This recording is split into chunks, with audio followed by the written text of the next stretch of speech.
Okay, hello everyone.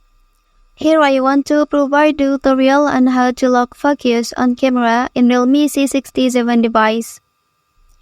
People need to lock focus on their camera to ensure that the object they want to capture is in sharp focus. Okay, how to do it? Let's go to the tutorial. First thing first, open Please Camera application on your device. After that, you can point the camera to the object you want to capture.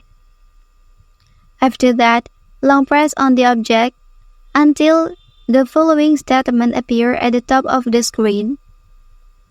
Okay, after that, you can also adjust brightness by dragging this icon.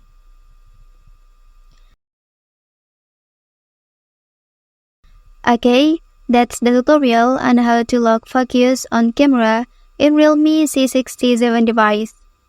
If you are helped by this video, don't forget to like and subscribe to get other information from this channel. Thank you.